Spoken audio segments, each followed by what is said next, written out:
actually a favorite of mine, too. Is this, this tango, was it originally set for, is there a band setting? No, this was originally for piano and bassoon, yes. And it comes slightly from my experience of visiting Argentina a couple of times, once for the International Double Reed Society event, and it was fun to hear tangos in their, sort of in their birthplace. It's a whole, it's not like the tango of the 1940s where Xavier Cugat might have done it.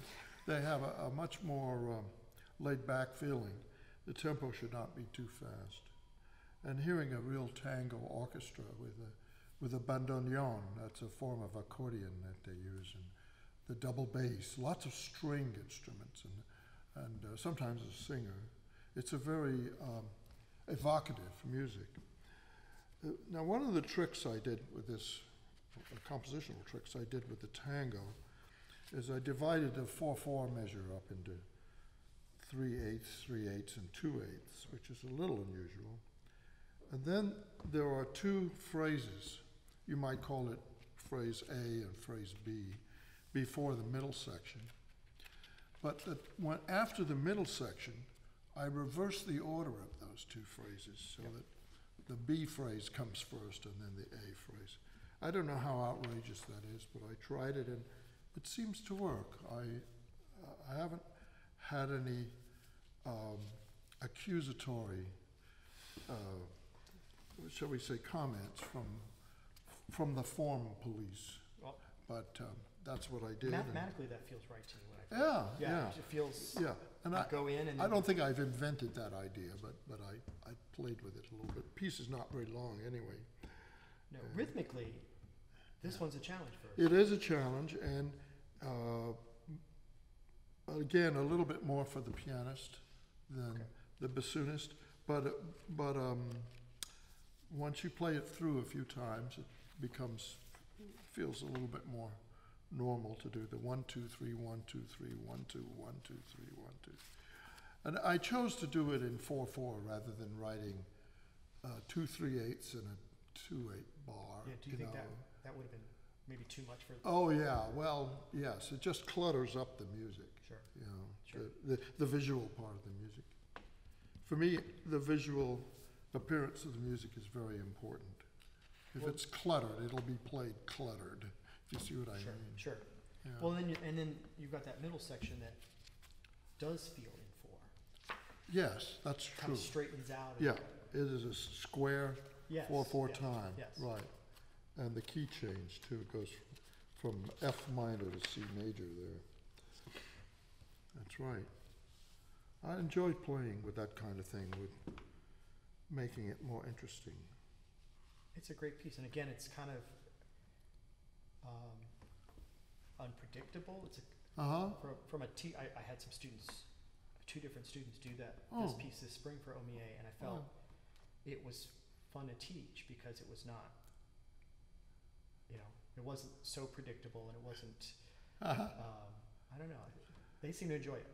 You know what? It's very interesting because what you've hit on is I never like to be bored myself when I'm playing music, and it's one of the things that I tried to avoid when I was practicing. I didn't want to be bored, so I always found other ways to solve the musical problems rather than just doing it 50 times the same way. That didn't appeal to me, and I didn't think it was constructive. And I do the same thing with my writing, and I think composers do. Was it Mozart who said, only a dead man wouldn't vary on the repeat? He was talking about performing, of course. But it's that, it's exactly. It's that idea that you don't want to make it exactly the same. It's just not very interesting that way. Well, I think it introduces students, not introduces, it frees them up to different kinds of music. Hope so. Hope so, yeah. These are great. Well, thank you. I'm really excited by the fact that you want to help to promote these pieces, and I don't mean that in a commercial sense as much as I do. I really appreciate that you've taken the time to expose them to young players.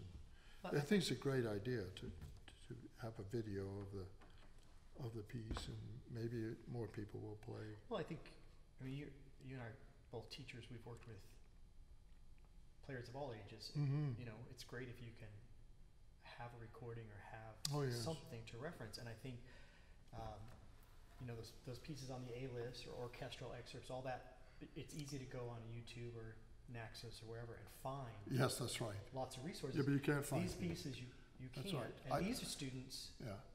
probably need it more. Yes, they do, and I think it's a brilliant concept. I really do. And a rather simple concept to do technically, you know, from using a video camera and all that. It's a great Give them idea. a chance to see. And because I also, you know, with these pieces, I want them to see that I'm communicating with a piano player a little bit. So I'm trying to, you know, try to model some of the things that we want them to do. Yeah. Keep that camera focused on just me because we want to Right. Yeah, well, the show that communication is so very important. Right. It's really what attracted me to music when I was in, well, probably 8th or 9th grade, and finally getting around the bassoon a little bit was playing with others, was the more, oh, I have an important part to play here, and contributing to the team or the ensemble effort rather than thinking about being a soloist, which certainly wasn't in my mind as a bassoon player. Sure. You know. Sure. Thank you. Thank you. for doing Thank you this. very much.